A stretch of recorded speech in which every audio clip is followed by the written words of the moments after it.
To all of you watching here, come close to the screen and listen. People don't have to like you. People don't have to love you.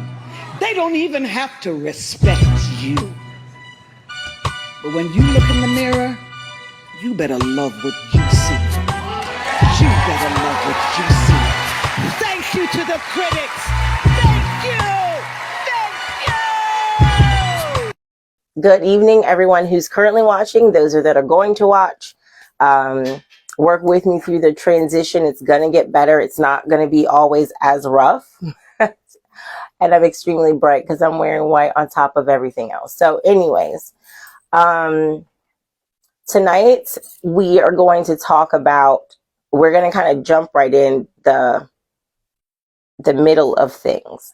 So we notice that like everybody's in this new woke stage and all of these new revelations about things that we are coming into, the new us, the new norm, what that is what it is. And so people are starting to find different options for what real spirituality is versus just what's fed to us. People are beginning to ask questions. People have always asked questions. Hold on one second. I see you at Sam. Yes, there he is. Hey! I was explaining to people that we were going to be talking tonight about the process in choosing other spiritual realms and journeys. And I know all the things I said I was going to mock up when I got here. I didn't do any of that when I got home. So this is going to be off the cuff. Okay? Work. It's all right. So, but I wanted to introduce you to everyone, and this is a Tammin, and we're gonna do some question and answer, and just basic conversation just about what that walk looks like, because so many of us are so afraid to step out, as we talked about on what they make you feel like is denying God, right? You don't have the option based on your birthright to experience other cultures such as Buddhism. I mean, like, because you're born in but not saying that you're not allowed, but the variation of it is very, there aren't many that seek it out, and there aren't many at all that are supported to try other spiritual options, right? Right, absolutely.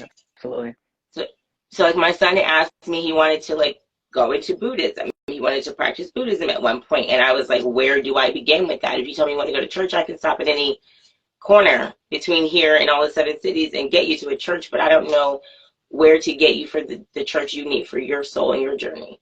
So I ended up encountering some people that were from Sri Lanka, a gentleman also from Nepal, that were like, okay, you meet with the monk. Like, we're open to that. You come and you meet with, or whomever is head of that particular type of spiritual house, and they kind of walk you through, they kind of pick you through and see where you are and what it is you seek to find. And I thought that was really interesting because, most of us churches just be like, who showed up? Go ahead, get saved. Right. Go ahead, join. Right. Give me your W-2s, boo. I don't want to give you my W-2s, boo. And 10% of every one of your checks. So, no, that part. That's the only way to process. So, what spiritual or traditional religious background were you brought up in? So I was brought up in, I would say it was non-denominational with a basis in Pentecostal Christianity. So like we claimed non-denominational, but I grew up apostolic. And I bounced around, you know what I mean? I bounced around a lot. So I experienced basically all of them inside of the kind of general Pentecostal realm. So it started with apostolic. And then from apostolic, it went non-denom. Then from non-denom, when I say non-denom, I mean like non-denominational with its core in like the apostolic teachings and whatnot. So it wasn't really non-denominational. When I went to my first real non-denominational church, I was like, whoa. Whoa. I thought the first real denominational church was a church where white people and black people could wear jeans on Sunday. That part. No, that part. That part. Like I straight up went there and I was like, wow, we're like wearing jeans, and like the pastor is like not screaming at me. This is wild. This is new. This is interesting. Right. So from there, I went to more of a traditional Pentecostal church, the Assemblies of God churches. which are a little bit more structured, have a bit more of a like network, I would say. It's less like, so like I grew up and like every church was kind of its own planting, and even though we had a network, we kind of like moved as our own individual like Kojic unit. churches. Right, very similar to the Kojic Yeah. church, you know what I mean? My family tried to, go Kojic, and they were for a little bit, but that was towards the end of my everything, and I was like, I'm not doing that. Like, I'm the girl now, that's not happening.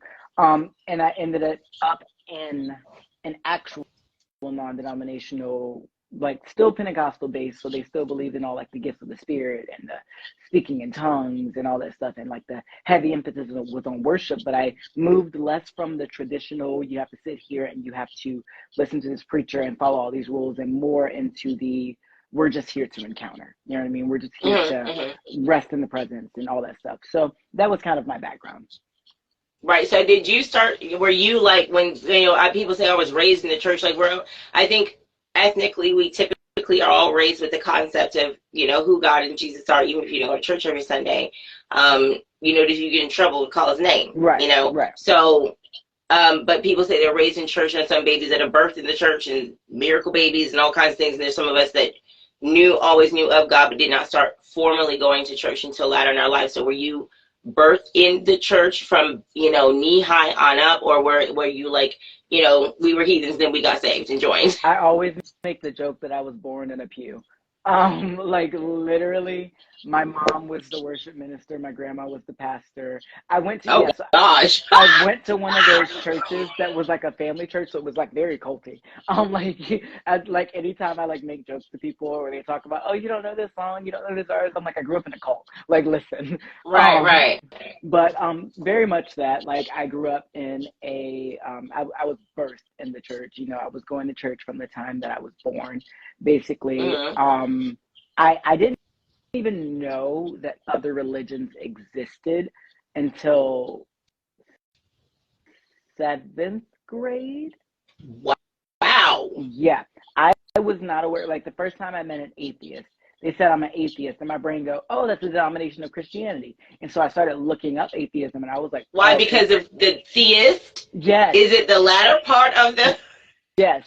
And I was like, oh, period. I mean, and I'd heard about so many different Christians. I heard about like Catholics and Baptists and everything. I was like, oh, atheists. Never heard of an atheist Christian. Neither have I. Out this.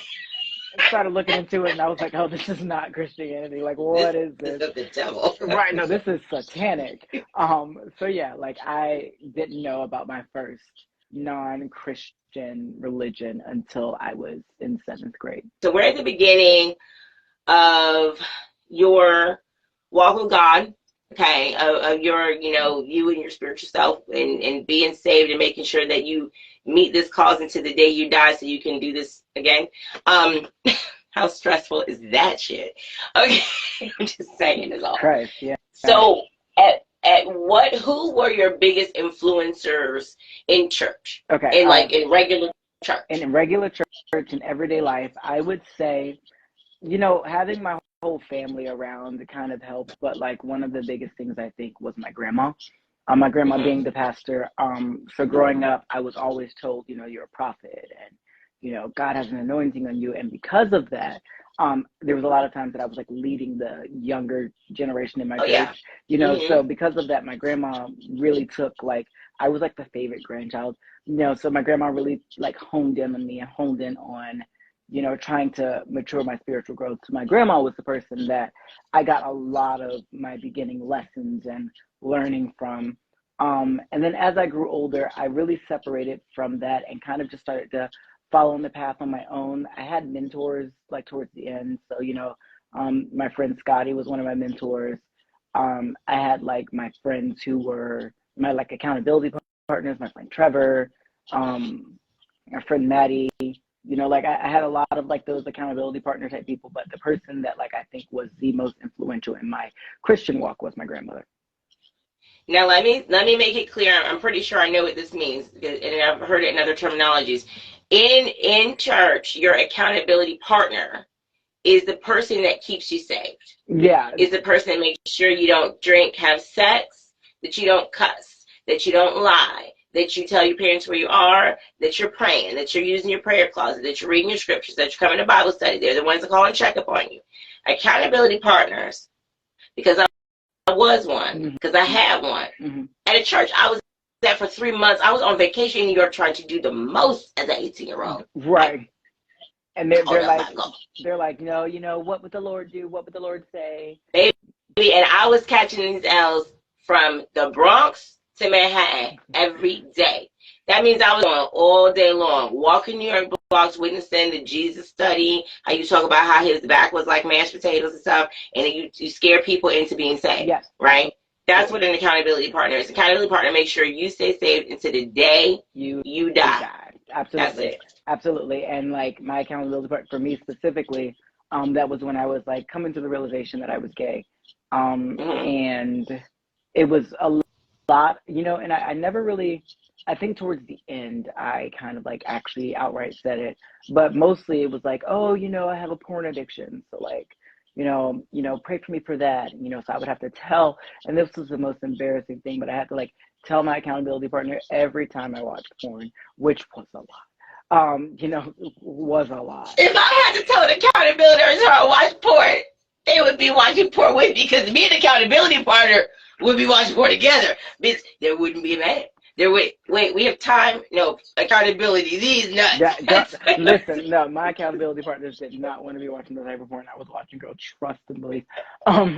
They were not trying. They were like, oh, I'm not the part, not the accountability partner you needed for that. Right. No, literally, because I was just like, they're like, oh, I'm trying not to sleep with this girl, and I'm just like, I'm trying to not like go suck dick. So like, I think we're on two different wavelengths right now. Like, I don't think you really get where I'm going with this. Right. Gotcha. So okay, so in listening to you, you know, obviously your grandmother, like you said, as the pastor, as the leader of the flock, literally, and the matriarch of the family, obviously she would be the person everyone looks up to. So that makes sense. But then I hear you speaking about having your accountability partner, which is usually something done in the teenage years. Yeah, right. Absolutely. And then what happens is you're finding out things about yourself. And how old are you now? I am now 25. So you're very, very young. So at 25, that's you know, young but old enough. I was say, girl, younger than me at 41. Girl, in the gay world, I am geriatric. Like I am. No, in the gay world, yes, you are. Sorry. I'm dying. Sorry, Miss Queen. Like, come on. But it sounds to me like you started discovering at an earlier age. Well, at about at the end nowadays, it's the age, right? Mm-hmm. But you started finding out earlier on that you were obviously different than you were expected to be. Okay, that you felt different about your personal. So, with that being the case, when is it that you found out that you were different in your spiritual? See, that's hard, because it took being basically kicked out and excommunicated from the church for me to even start to think differently. You know what I mean? Like, even when I came out, so, and we'll go into this more, but you know, when I came out, I had 3 separate exorcisms done by 3 different groups of people. I'm sorry. All right, back up, because that's important. I thought we were going from, and I know you mentioned it, but I'm piecing the timeline together. So you went from, okay, you're 25 now, and at some point in time, you went from you're ordained to lead the flock to having 3 exorcisms done, and then being kicked out before you ever thought about an additional spiritual journey. My God. Yeah. I mean, because like what was embedded in me was this Christian guilt. You know what I mean? Like, well, we all know what that looked like. Right, absolutely. And so it was like, because of that Christian guilt that was embedded inside of me, even though all of these horrible things were happening to me, I, for some reason, was justifying them. You know, I was, being like, they're in the right. They're doing what's right. You know what I mean? Because for the longest time, it took forever for me to even accept and love and appreciate myself, you know? Right. And so yeah, I didn't even start to think about it. Like, because before I found the path that I'm on now, I was atheist. Like, I was agnostic. That's a better way to put it. Why? There's a There difference. is a difference. There is a difference. So I was agnostic at a certain point because I was like, I don't not believe in anything, but I don't believe in the church anymore. I don't believe, you know Because what I mean? it's like, I don't know what to believe in if the only belief system I ever had ended up like this. Because I don't know, when y'all named me Job, I clearly thought my name was not Job. Right. It was Because not. you've changed your name since. Right. You have separated, Yeah. right? Okay. So so we're gonna fast forward a little bit, and we'll bookmark back on this. So let's go to, I've had 3 exorcisms done. How old were you by the time you had the 3rd exorcism? They all happened in the same year. So The I was, fuck? so I came out How old were I you? was 19. As a young black man in America at 19, you faced 3 exorcisms. I mean, literally, did they call it that, or is that just what you're surmising? That, in the Pentecostal faith, we don't actually have a word for it. I know we don't, but I'm trying to get you to say the same thing. Right. Yeah. I definitely don't have a word for it, in Pentecostal. So that's what I'm thinking. Cause like exorcism is a very Catholic thing. You know what I mean? So in the Pentecostal faith, it was more so the casting out of demons, the casting out of spirits. So that's what I had done. The first one happened. So like I said, I came out. So coming out, I came out in February, first to my friends. I came out in 3 separate steps.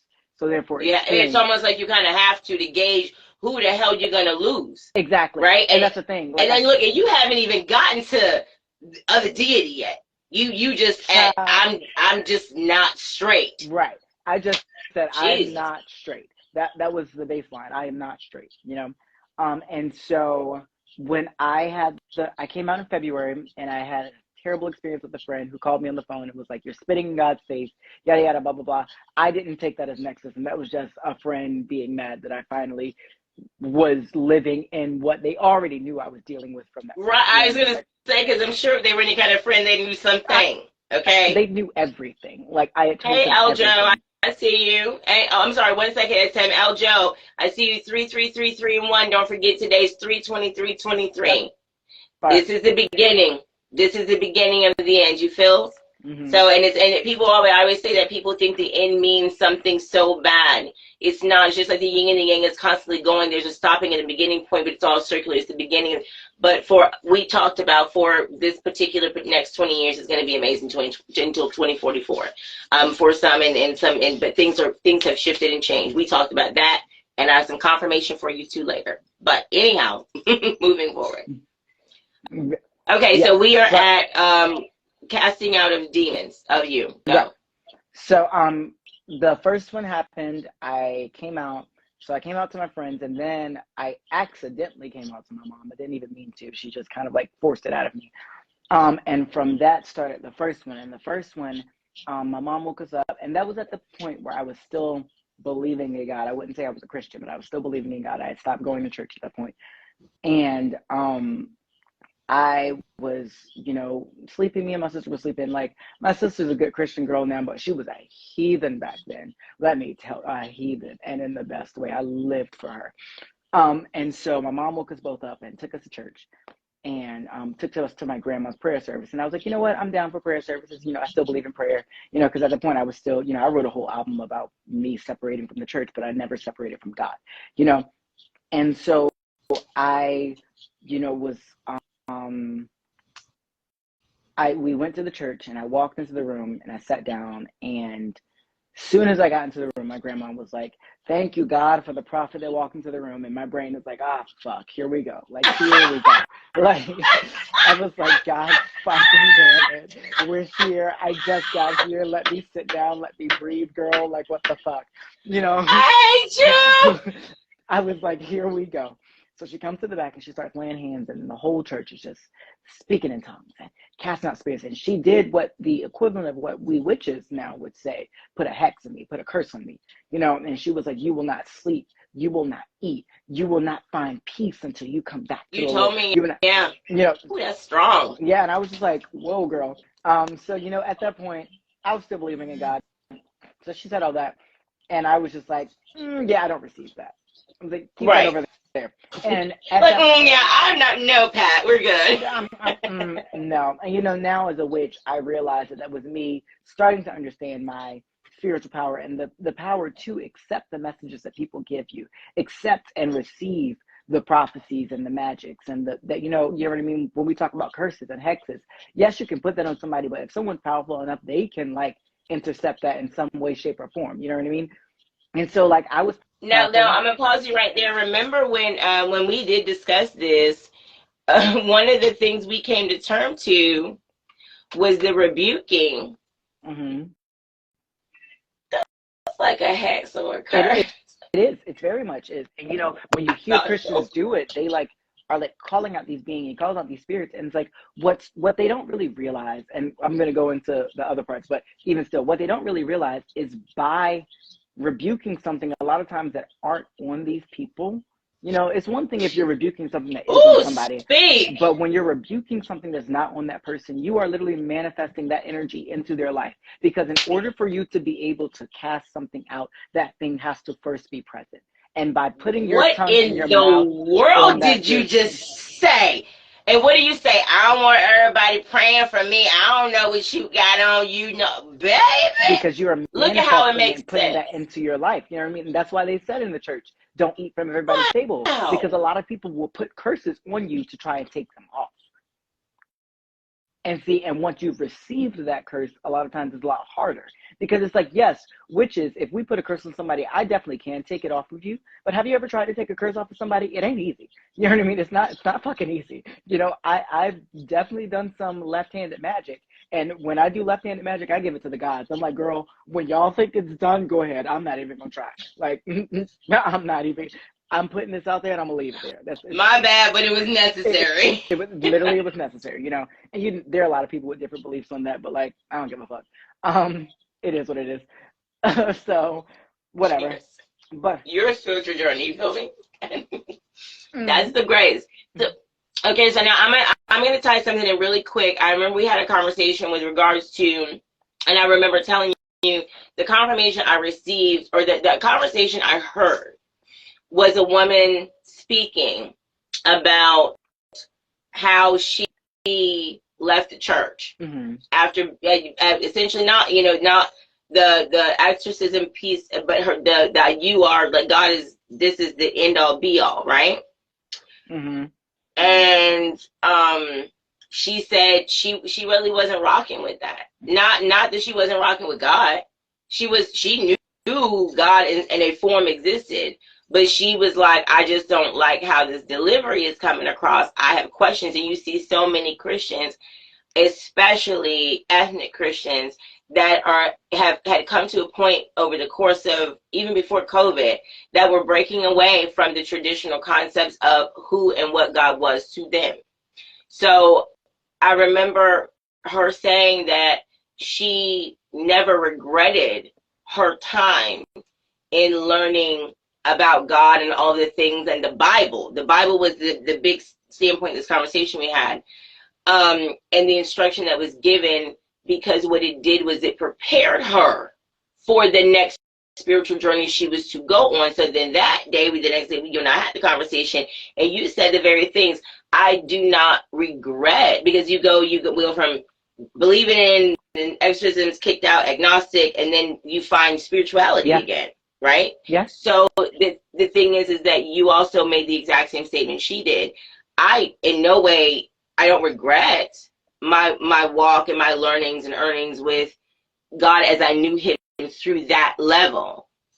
Him, her, however you choose to call it. However, I do understand and respect that those things are a foundation that grounded me, so that I didn't float the fuck off when I figured there was other shit out there to do. Yeah. And that what y'all was telling me wasn't everything, and you're also not telling everything. So that was, and I'm sorry, I get passionate because I get pissed off when I start finding out about all of the things. Not, it's one thing to know you took from us, the things you took from us lineage-wise, physical, you know, but spiritual-wise, okay, but wait a minute, y'all look crazy with it. Mm-hmm. So, Mm-hmm. but you have to give us something. So the Bible standing the test of times, and the concept of God, no matter however you call it, because I always believe all religions are monolithic. Mm-hmm. There's always a trifecta. There's always a boom, boom, boom, a 1, 2, 3. You know, that you stated also that your walk was made more solid now because of your path in the beginning. Absolutely. So can you explain when you went agnostic, what spiritually did you experience? So when I went agnostic, I experienced a little bit of a drought and a little bit of a longing. Mm-hmm. I longed because, like, when the encounters that I had in the church, and that's, I always tell people when I talk about the church, when I talk about God, when I talk about my spiritual experiences, I always tell people, I'm like, you know, they are accessing something very real and something very powerful. You know what I mean? I have nothing against the spirituality of the church, because the reality is they are touching source, you know, and I call source, you know, God or whatever, that big energy, because I feel like it's less of a person and more of an energy that's split off into different things. I mean, but we're energy, so like, what the hell? When we're done with this, the energy moves on. You're not wrong. And if you're created in His image and likeness, then energy is what the hell it is, right? Exactly. You got it. That's it. It is what it is. What it is. And so, like, when I feel like they are touching that energy and they're accessing something. So I was missing the feeling of being able to touch and access that in the way that I used to. Wow. You know what I mean? Because, like, especially being so worship driven, you know, worship was something that connected me in a way, even on my spiritual path. And I tell people this all the time, even on my spiritual path now, I have never found anything that feels the same. I found some very powerful things, some things that have floored me, some things that are amazing and wonderful, but I've never found something that feels the same. Not saying as powerful as, but saying feels the same as worship did when I was a Christian. Even now I can listen to some worship music and it'll floor me, because there's a certain frequency that you access when you worship. You know what I mean? Your mouth with the frequency words in them. Don't you do it. Don't you do it. That hurts. We gonna go there. We gonna go there. We gonna go there. But there's a certain frequency you access when you worship. There's a certain level of magic that you're accessing when you're worshiping that's unlike anything else. You know what I mean? And so, like, I definitely was missing that in that path of agnosticism, and I was trying to feel it through other things. But in that trying to feel it through other things, I found things that worked differently, but also still gave me that energy. You know what I mean? Right. I understand. It's almost like, you know, eating something not even to, because this is way more powerful than that, but in a very, take it with a grain of salt, but eating something to sustain versus eating something to, like, enjoy versus thank you. Absolutely. You the bomb.com. Because I get it. I fully we're here. Very good. But yeah. My God, I'm gonna have to go back and rewatch this to redigest what you just said, because that was a fucking mouthful. Do you hear me? Oh man, okay, we gonna talk tomorrow, boy. Okay, so you're working. All right, on so yes. So, like, I can't even repeat what you said, because, like, I feel like the words coming out of my mouth do not even give it leverage. You said you felt like what when you went agnostic? That you were what? That I was longing for connection again. You know what I mean? I was, because it wasn't I was longing for the church. And that's the biggest difference, you know, because a lot of people will be like, oh, you're just feeling God's pull. No. I had no desire to go back to the church. I had no desire. I ain't coming on Sunday yet again. No, I had none of that. What I was desiring was that access to sacred energy that I experienced through worship. You know what I mean? So that was a longing that I was experiencing. It wasn't a longing, and this sounds like shady for some people, but, you know, in the sense of the Christian way, it wasn't a longing for God. It was a longing for connection. You know what I mean? Wow. So at the agnostic point, you were essentially like blocked. Right. And it was very hard to access anything. It was very hard to manifest. I felt very kind of like isolated and lonely. You know what I mean? Because, like, also in the sense of worshiping, it's something about worshiping with a group of people too. Something about when you have those combined when energies. 2 or more come together in my name. Yes. Do you feel me? Exactly that. So when you're worshiping with other people, there's a certain level of energy, there's a certain frequency that happens, especially when you worship with people who are so unashamedly raw and open with their worship. You know what I mean? Okay. It's one thing about people who are, they contain their worship. They're the people who oh, I have to, I can't show. But then at the end of my Christian path, I was going to this church called Big House that I loved. To this day, I miss Big House. You know what I mean? I miss the worship, because there were times we had services where it was just worship. You know what I mean? They didn't care about it. You know what I mean? When the music died down and that spirit fall like rain, and then people are just laying on the floor. And that's the thing. I couldn't, as an agnostic too, it was very hard because I couldn't deny the things that I saw. I couldn't deny seeing mist fill a church. I couldn't deny watching people, being a part of prayer where people's legs are being healed and things of that nature. I could not deny those experiences. I couldn't deny the prophetic giftings and the prophetic visions that I had. You know what I mean? I couldn't deny all that. So I was like, so there's something here, but I don't believe it's just the church. You know what I mean? Mm-hmm. Which leads me into my witchy path, which, I'll let you, That it's not just the church and it's not just religion. Mm-hmm. Mm-hmm. Okay. So how long were you and I like the way that you put that. I had gone agnostic. Like I went rogue, bitch. Mm-hmm. So I ran. How long had you gone agnostic? I would say it was about, so I moved in with my roommate at 19 and I became a witch when we had this crazy ass roommate for a little bit. He was psychotic. And he moved in, I want to say a year. So I was agnostic for a year. I started contemplating witchcraft and stuff a little bit earlier, but I was like, nah. I felt that pull towards that path, you know what I mean, for a while. Right. But I ignored it because Christian mind, I was like, witchcraft, the fuck? You know what I mean? It took me actually dating someone and not sending me to hell after all of this shit. Exactly. I was like, fuck that shit. But it took me learning and actually understanding what it really was. Because I think, especially when you grow up in the church, you have I keep getting hot and cold. Let me turn this heater back on.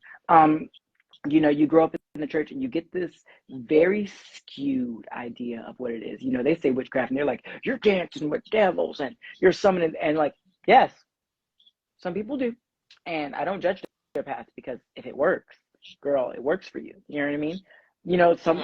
But they don't show you all of the other parts of magic that is, frankly, the core of Christianity, and they don't want to talk about it. Because like you said, you can't dismiss the things you saw. You can't dismiss the mist coming down in the church during a high praise. You can't dismiss seeing people being healed. You can't dismiss what you felt. Mm-hmm. So if you want me to believe that this exists over here for good, it only exists here for good. Mm.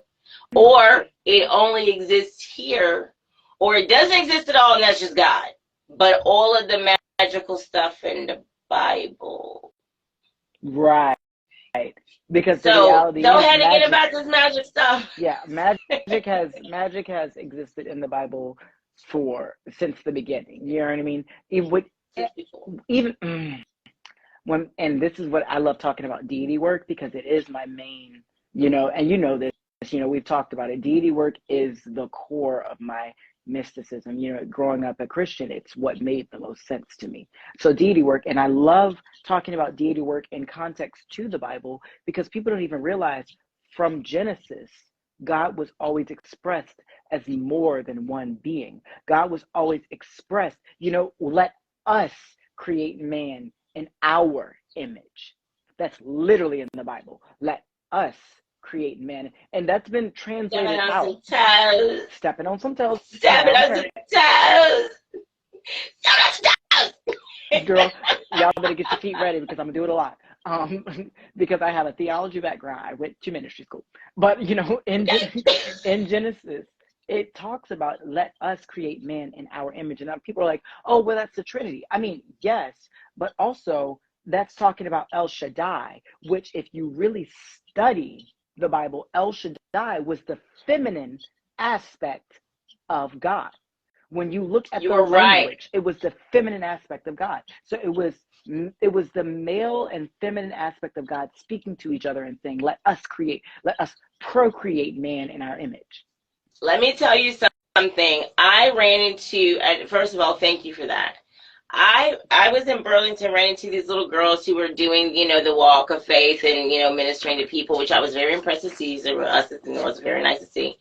And I said, well, young people are still into God, and that's good.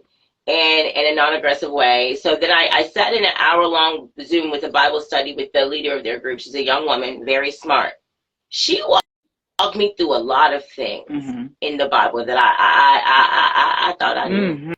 And historically, the way they tie in has always amazed me. How we've always sought to deny one thing, but historically acknowledge it as the damn same. Yeah. Same name. Yeah. Same people, but this didn't. But that's not the same then, okay? But because it is, you're just not giving me the whole fucking story.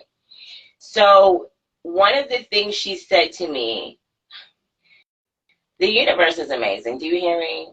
Was exactly what you just said, but not in the detail.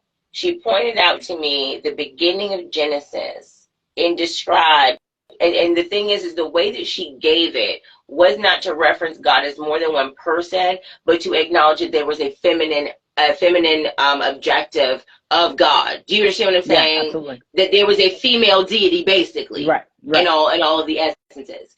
And she said that to me, and I sat in my car for an hour and a half until my phone was gonna die, sitting with this young 20-something-year-old woman as a grown adult with my mouth agape. And then I got off the phone, Zoom on her, and called my mama. Mama, you not gonna believe what she just told me about the Sabbath. They've been lying to us the whole time. We know this, but to see the compounding of the lies. Let me tell you, a woman yesterday at work said to me about that's a lie. I was getting my hair done as the hairdresser. She said to me, you know, when they get up in church and they walk with the one finger to excuse themselves, she says, you know where that comes from? And this woman studied over at the Vatican for a year. Okay. The hairdresser. Okay. She's amazing. Whoa. Ancestors altering. She's amazing. She says, they go through and they put the finger up because when you would take the Negro slaves to church, you would go through, and if they had to get up to go get like the cart and stuff ready, they would throw up the one finger and walk with their head down, so because they couldn't look at the white man who was preaching, because you know it wasn't we couldn't do it. So that thing we use today as a commonality, as an excuse me in the church, is a model of oppression for centuries that we've accepted. And if you think that a finger and a down head walking across the church, such a simple motion that affects how we even know how to act in the church or how to act, period, in that situation, why would you think that there are not more stigmas, especially when it comes to church, that you don't even know you could uncover because they don't give you all the material? In order for you to even be spiritual, let alone have a relationship with God. The Sabbath is on the freaking Saturday. She took it back all the way to Constantine in 600 AD, where he became the first Pope Maximus and tricked the Jews so they could come up so they could kill him again. After 600 additional years of repression, the original Hebrew tribes, you guys aren't kidding me. You guys took it back. And people don't even realize when it comes down, another thing that they don't know, church being on Sunday. Sunday is the day of the sun. So really what it is, it's literally when Constantine made the holy day Sunday, he was therefore bringing in their form of sun worship. He changed it so that way the people couldn't worship God on the day that he commanded he be worshipped or she be worshipped. So if you're not even worshiping God on the right day, you can't have a real relationship because you ain't even there when the God is present.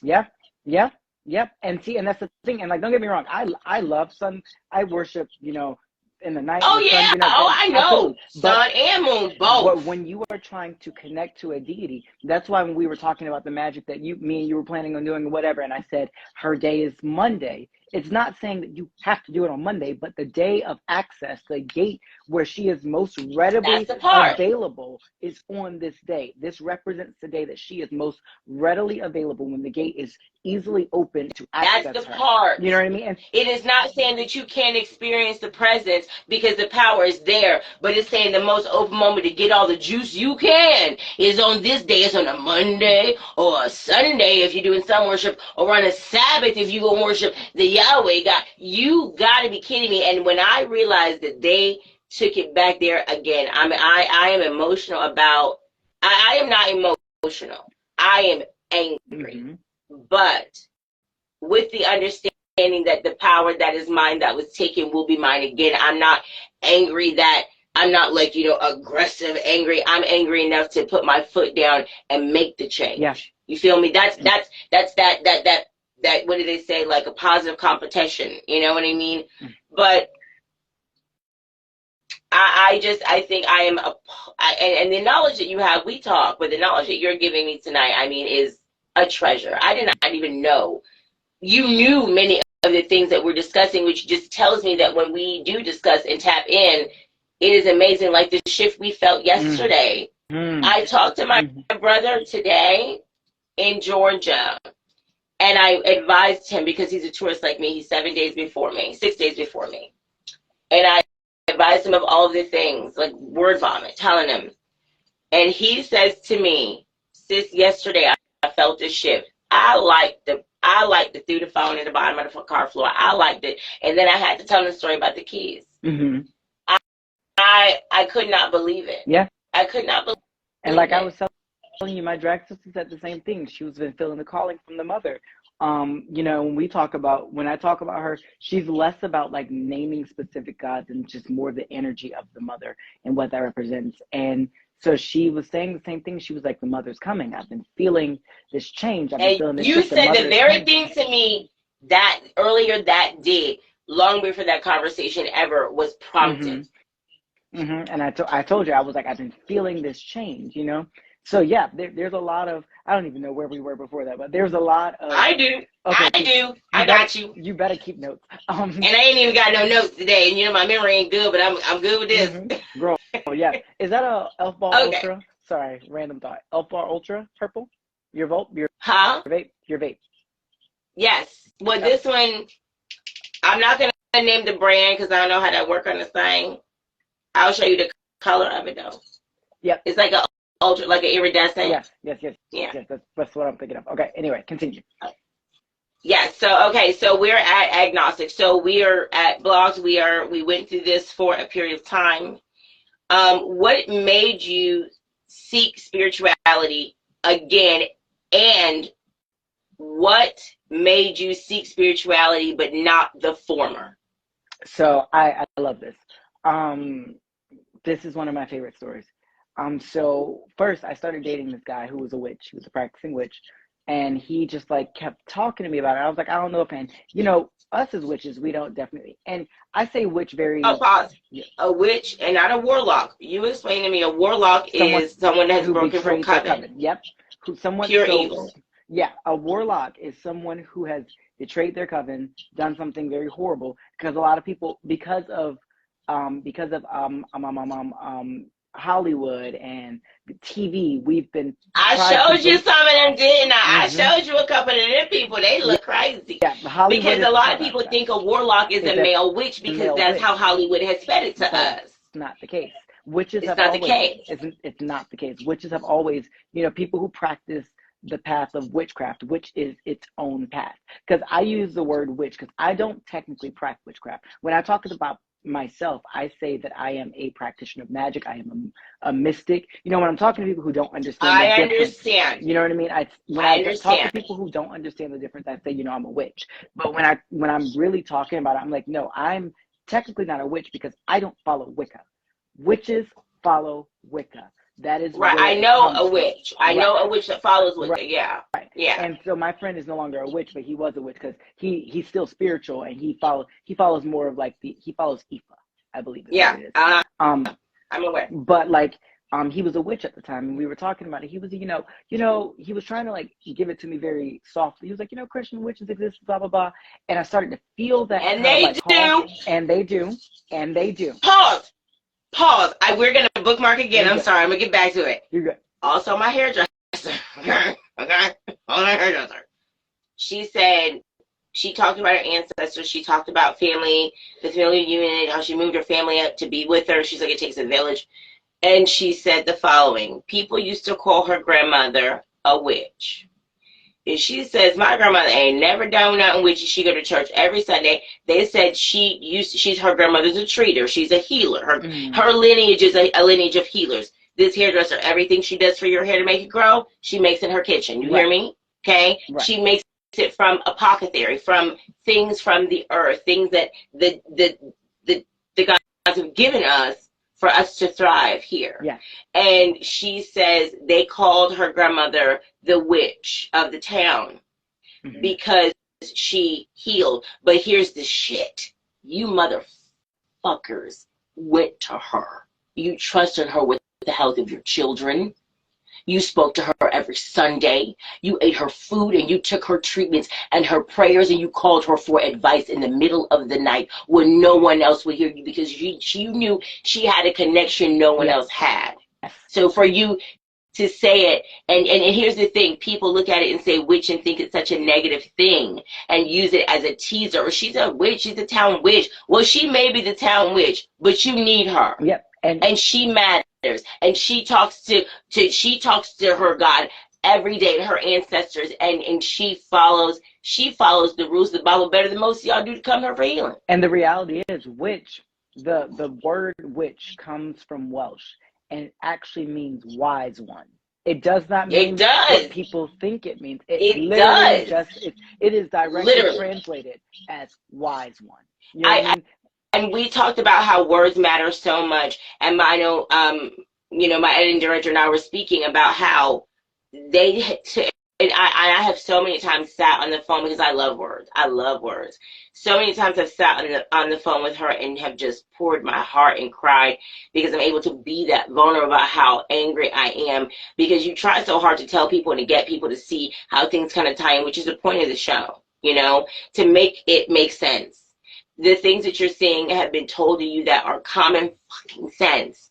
They feed you the same thing and call it something else, and it's supposed to be okay, but the same thing that they call evil or bad or wicked, and you take the words and turn them around, and you turn them around, and you turn them around until they're all the way turned. It's like, and no offense to anyone watching, and of course no offense to you because you're homosexual, it doesn't matter, you're a gay man, it doesn't. But the word fag used to be used to a cigarette in British.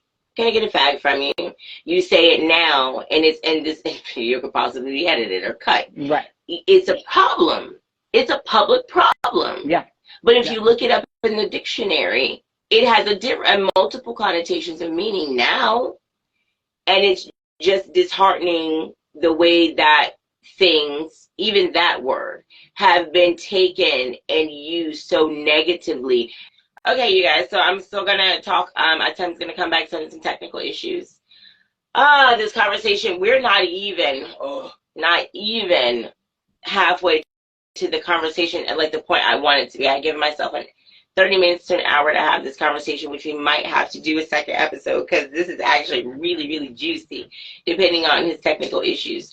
But definitely this has been more than a pleasure for me to get this across. The whole point of this is to give people an opportunity to understand that not just your perspective is the only one that matters, and the perspective of the people is just that, the perspective of a unit. It takes a village to raise a child. All of those cliches are true.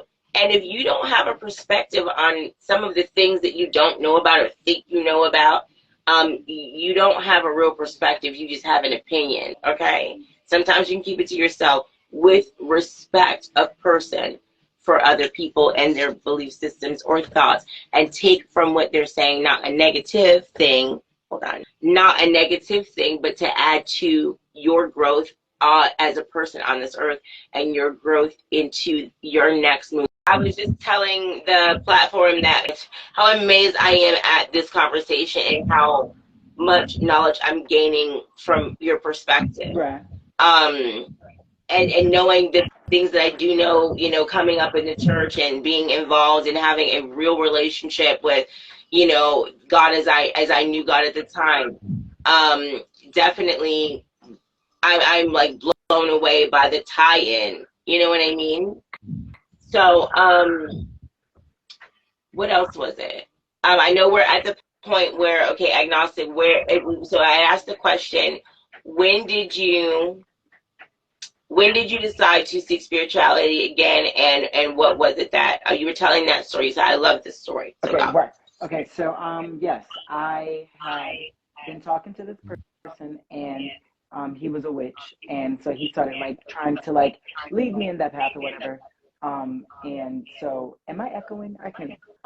So yes, so he had been talking to me about it and like was just trying to lead me in that path. Um, and so I remember there was one day I had kind of like I was thinking about it for a while or whatever.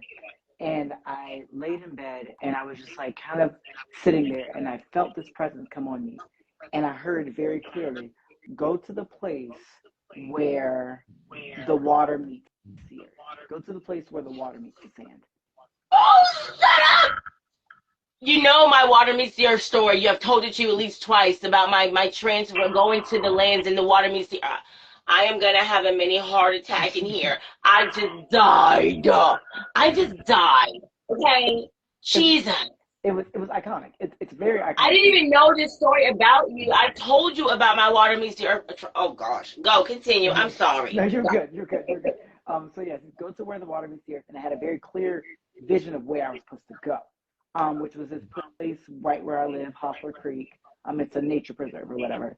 So I started going on the walk, and I learned in that moment that the whole journey was a spiritual act, not just being at the water. Like the actual journey getting there, because I walked there. Like I was like, I'm gonna get up there and I'm gonna drive. And then like I felt spirit say, no, walk. So I walked and I found my first wand on the side of the road and I picked it up. And then I went to where the water meets the earth. Well, I went to Hawthorne Creek and I started walking. I was like, all right, I'm going to go here. And so where I was, it was water, sand, and then earth. You know what I mean? And I was like, I was always on a beach, always on a beach, yeah. Always approaching the land on a beach, my feet in the water, always my toes where the water meets the sand. That's how I came, and that's how I always left each dimensional land. Oh my God. You are blowing me away as my first guest. You are blowing my mind. It's something very sacred about it. It's something very sacred about it. So I was like, okay, here it is. And then the spirit said, that's not where I said. I didn't say go to where the water met the sand. I said go to where the water met the earth. So I go down this path and I'm walking and I'm walking and I'm walking. And as I'm walking, I see this like little stone kind of pillar thing. And it's just like, it looked like an altar. And I felt spirit say, stop. And I put my wand on that stone pillar and it fit perfectly, which was wild. And I picked up some dirt and I crushed it up and I put it over the sand. I mean, over the thing, over the wand. The wand, yeah. So then I kept walking. I saw this pier. And right where there was a pier, the water and the earth met directly. It was like the earth that I was walking on and the water, and they touched directly. There was no sand, there was no breakage. It was just there. I know, like just like the yin and the yang. Yes, it was right there, connected. So I went and I sat on that pier and I started praying and I felt connection. I felt a gate open. I remember I blessed the place and I blessed it as the gate of connection. It's where, and I didn't know how, and it was crazy because I knew I was going to tell the story, and I, for some reason, am just now realizing, oh my God, that was the first gate. That was the moment Anubis called me, is when he showed me in my spiritual path gates. You know what I mean? So I like sat there and I felt a gate open and I felt a gate to the spiritual realm open, and that's where my spiritual journey started. And literally dragonflies started flying around me and just like sitting on me. Dragonflies. That's a dragonfly. I told you it was the dragonflies. My aunt and the dragonflies is the thing. Mm-hmm. Like, that's a thing. I would not let anyone kill a dragonfly, okay? They're sitting, no way.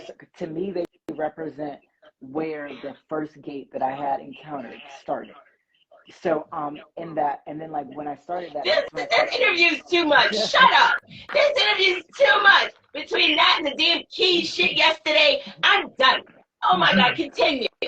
So yes, that's where it started. That's when I started finding the path, because when I left the church, I told, and this is when I was looking at God as a mother, and I said, Mother God, if this is who you are, I want nothing to do with it. And she said, it is not.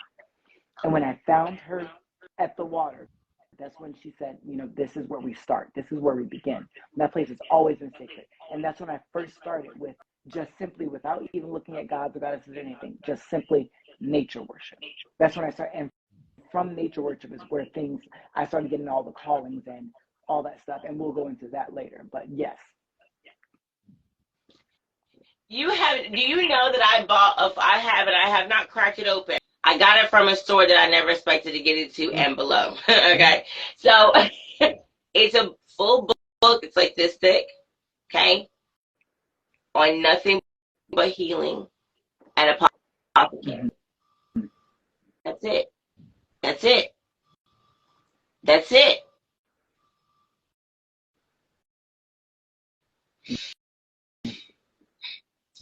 Continue. Yep. Okay, so this amazing, oh my gosh, first of all, your transition into spirituality, back to spirituality, is phenomenal. And let me explain something to you.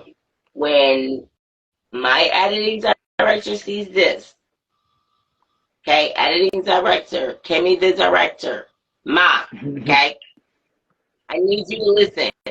Her reawakening, that's what we'll call it, back into spirituality was very much like yours. Not with the placement and the water meets the earth, not with the sword, not the wand, I'm sorry, not with the dirt. But she was taken to a place where the moon sat on the face of the earth. She saw things like she was standing. I saw, you know what it is? The vividness, yes, of which you're telling me, and the vividness of her reintroduction into spirituality and into where she needed to be is still exactly the fucking same.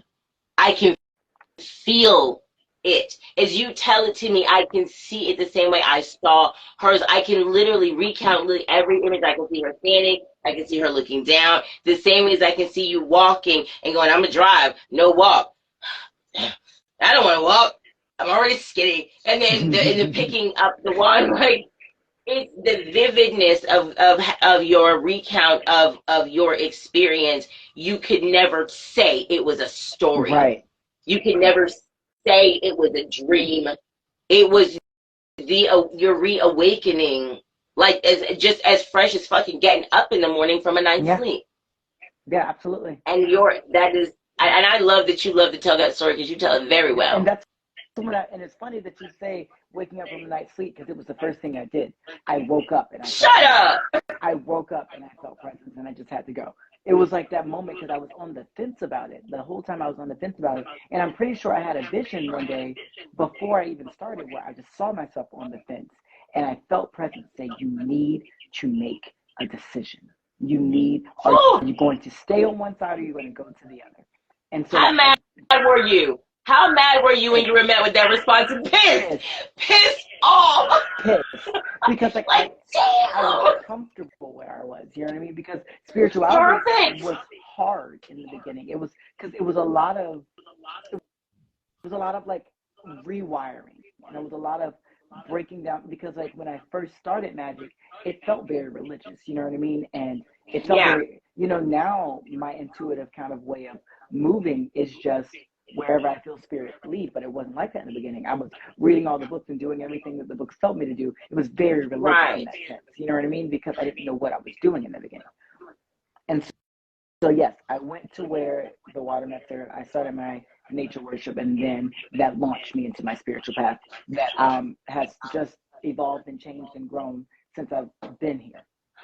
Wow. Wow. Now, I know that when we had kind of discussed earlier some of the things I was trying to, and I'm going to tell you, everything happens for a reason. You cutting that computer off and losing my stuff, it happened for a reason. God.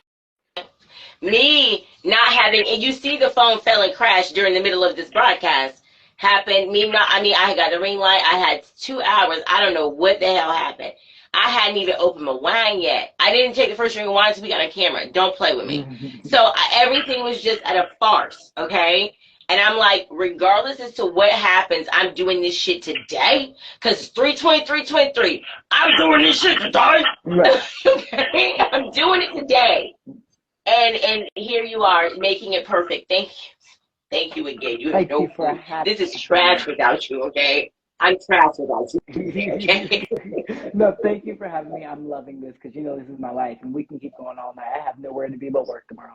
So I don't even know how long we've been on. I don't stick a timer. This is not like Skype or like Zoom where they tell you can't afford to talk some more. So we're just gonna talk till Spirit says we're done. So right, I know, but I do feel like we may need to do a part 2. I'm trying to avoid the bedtime interruption. You feel me? So we off the cuff, but this is perfect. This is exactly as it should be. It is what the fuck it is. Feel me? Okay. So I am just thinking about your awakening, and I am just enthusiastic. Like my heart is like jumping at watching you do this thing in the reintroduction.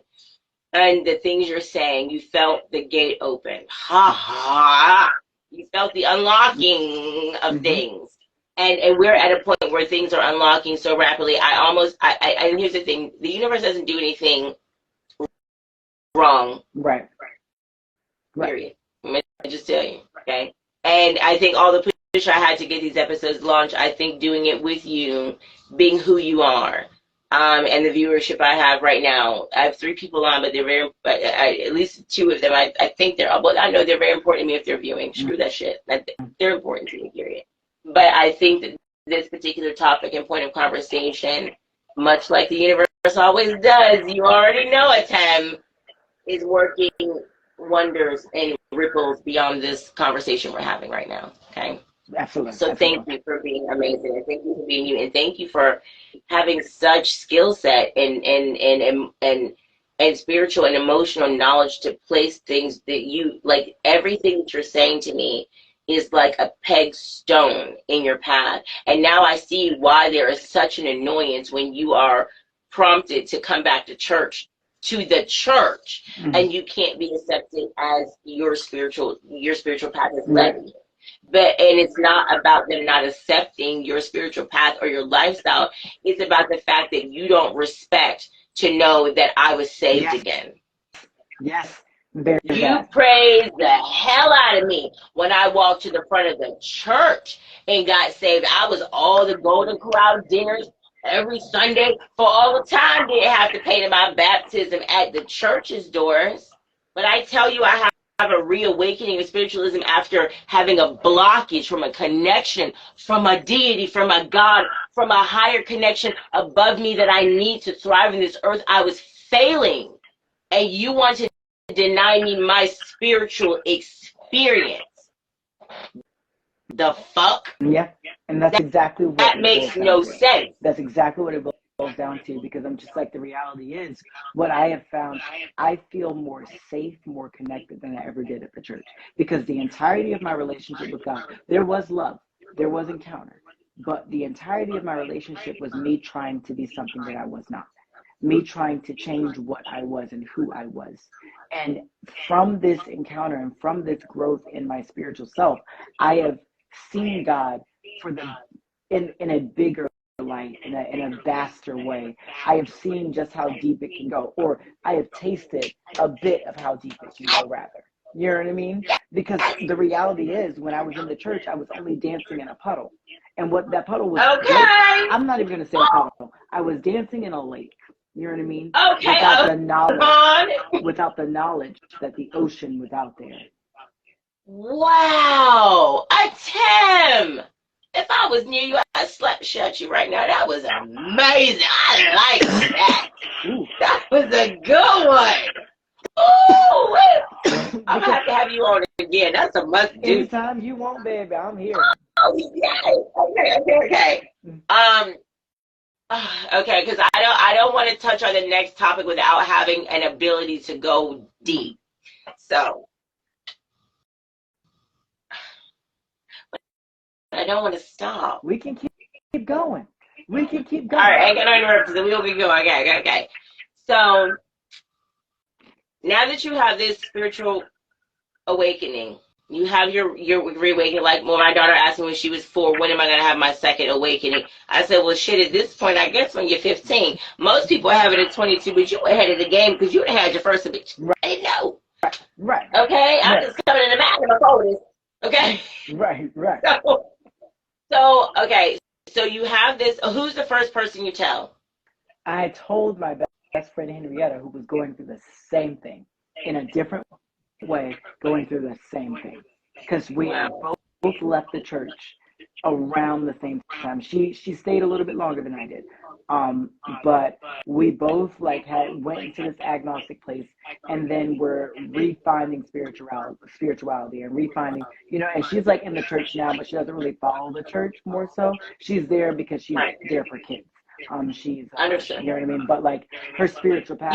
When you say that, the most important thing is that you should take your kids back to the foundation. Yes. Or back to a foundation. Right. Because everybody's foundation is not the same. Let's be honest. Okay, we get it. And that's why I say all religions are monolith. I don't care which God you're choosing. There is one somewhere. Okay, that's the part. And you understand that there's a root in there that needs to be, that's where the seed needs to be sown. Back like the damn salmon. You need to go back upstream, lay those eggs at that place so they can thrive and recreate the cycle again. So I find it very important that she has a different outlook, but understands the foundation. Yes. That the foundation that she knew, and she knows and respects it enough to take the kids back to the foundation. No matter what pathway they choose as they become her age, she's fine with that, but just know there is a foundation. You ain't got to be out here fucking floating. Right. And I think that's like the biggest thing, when she found her way back. When they say Jesus is my rock, my golden shield, right. He's my wheel in the middle of, okay, come on. Some people build their house there and other people branch out, and that's part. And that's fine. You know what I mean? It's a firm frontier off, and that's fine. Right. That's right. fine. That's fine. And so, I told Henrietta first, and she was the first person, and she was all for it. You know what I mean? When I came out of the witch, she was like, okay. She was like, word, like fantasy. She was like, Dad, that's a fantasy. Do your shit, And so I told her, and she was having a very similar experience, and she was like pushing me to be very that. And I remember when I had my first altar, it was like this little rinky-dink top of my dresser. Yeah. It was super cute. Now my altar is like getting more and more elaborate as time goes on. As long as somebody ain't knocking it down when you piss them off. You remember what you told me? I don't like to. It's happened twice. What'd you say? You put a popsicle stick in a piece of paper and the whole thing fell? Bitch, I was so mad. I was like, girl, you ain't have to do all this. But, literally, Tehudi, when me and Tehudi stopped working together, he literally threw himself off my altar and broke the statue. And I was like, because I thought it was my cat. And my cat looked at me, and me and my cat had a very good connection. She was one of my, she was like my best friend, but she was also very spiritual for me. And so I remember I looked at her, I was like, Bestette, why did you do that? And she looked at me like, I didn't do shit. Because the rest of my altar is untouched. I was like, she was like, I didn't do shit. And I'm like, okay, word. So I fell and it broke. I still have that statue for the day that we work again. But, until then. Hilarious. But yeah, so I told Henrietta. That was the first person I told. Okay, who was the hardest person to tell about your new awakening, or about your awakening? I'll say your reawakening, because there's two. There's the one when you went through what you went through, you found your foundation, and then the reawakening. My mother. Like, it was so hard to the point where it just happened this past Thanksgiving or Christmas. Wow. At that point, I had been practicing for about 4.5, 5 years. Dang. I've been practicing. That was, yeah. It was hard. It was very, very hard. Because you know how the belief system is rooted, and you already know the outcome, and you know what you went through with just the basic stuff of saying, like, I don't want to have sex with a girl. Correct. I mean, and it took, and the really, it took really, her, an orangutan, really, and a orangutan, really, but no, and it's like it took her expanding her mindset. She's still very much Christian, but like, you know, I told you about that conversation I had where I was like, I don't not believe in your God. I just believe your God is bigger than your religion. When I had that conversation with her, things started to change, and I started to be able to talk to her openly. You know, it was the first time I ever used the W word around her, you know, witch. It's the first time I ever the W word. I feel you though. You know, it was the first time I was able to actually be like, no, like witch, like magic. This is what I follow, you know. And so yeah, she was the hardest person. She took it a lot better. But once she accepted, it's kind of like when I told her I came out. Well, my mama was fine with it. When I had the conversation with her, girl, I didn't give a fuck who knew. Now I'm just like, my grandma found out. I'm like, girl, and that part, and you know, oh my gosh, hi Arcadia, this is my friend. Hi. Thank you for joining. We appreciate you coming. Thank you. Oh yeah. So my mom was definitely. Oh, and that El Joe is my brother. Since we're calling out beeps. Hi, El Joe. But so yeah, that was the beginning. You know, that was the hardest person. But when I told her, it was, you know, smooth sailing. I actually had the conversation with her and my brother-in-law. You know, we were all talking at Thanksgiving, and it was like a 4-hour conversation. And, you know, I was like, yeah, I'm a witch. You know, this is what I do. This is my path. This is what I follow. This is what I believe. You know, so yeah. Are there still people you haven't told? I would imagine not, that you're doing this. If you have, then they're going to see anyways. Yeah, I would say I haven't outright told my grandmother, you know, but like it's just more so than like we haven't had the conversation. If she were to ask, I would tell her. And I'm ready for I'm ready for that whole like bombardment, but like that bombardment she gave me. You were prepared for that last week, though, you know.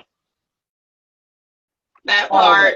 Already. That part. Because I'm grown now. I pay my own bills, so like that you know, part. I'm ready. I have my protections up for the conversation that happens because again, I've learned I don't have to take on any of the crazies you give me. I got more than enough magic and more than enough gods and protectors to not take on anything you put out my way. So like, have fun, you know. And I appreciate and I will say, as far as hearing you say that, like I appreciate that you have that constant in you, okay? You know, and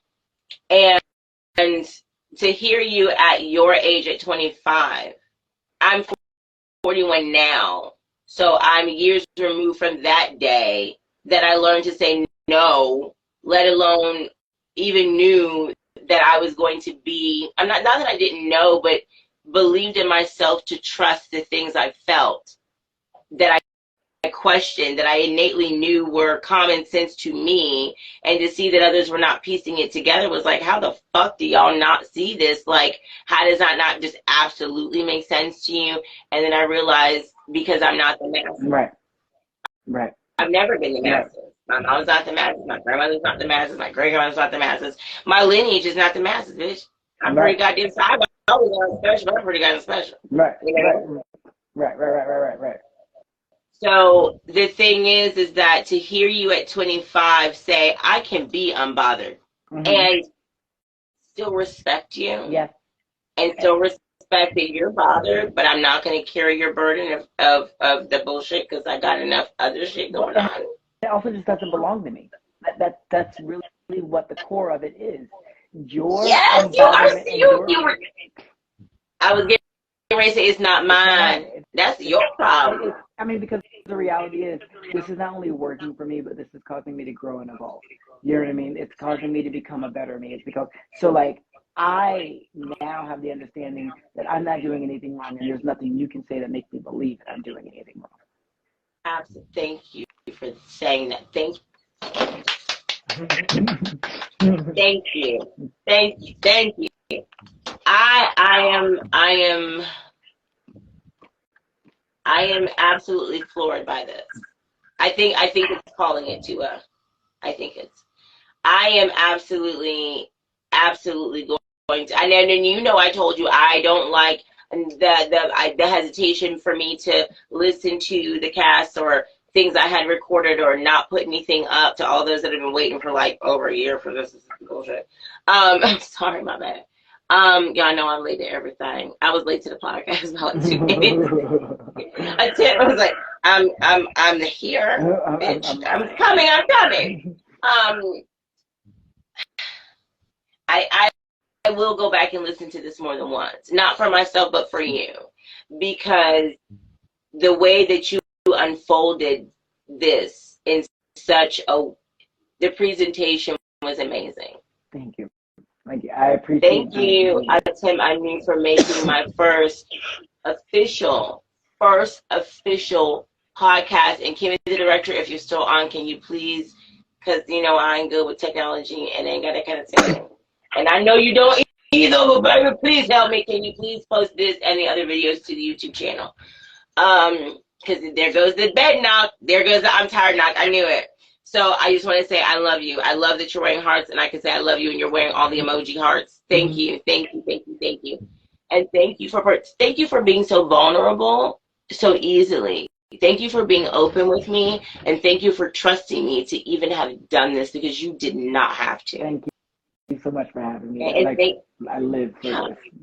We're gonna have to have a part 2, because I have more questions about the rest of your journey up until now, as well as getting into the deities that you discuss and work with. Anubis is one I'm familiar with. I have friends that work with Anubis. I've learned things, and so I'm just so eager to learn more from you. And she's banging like the police on the door. I don't know if you can hear it, but I can hear it. Yes. She is 5. She got harder than my 18-year-old. All right, y'all. Thank you guys, those that joined. Thank you, Elle. Thank you so much for joining. I love you.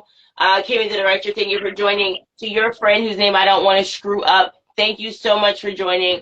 Anyone else who I don't see but and didn't mention, charging my head, not to my heart. Y'all know I'm crazy. I love you. And I love y'all. Thank you so much again, Atem. And I will see you. Yes, I will see you guys. Thank you for joining Brewhaha. Thank you. Bye, y'all.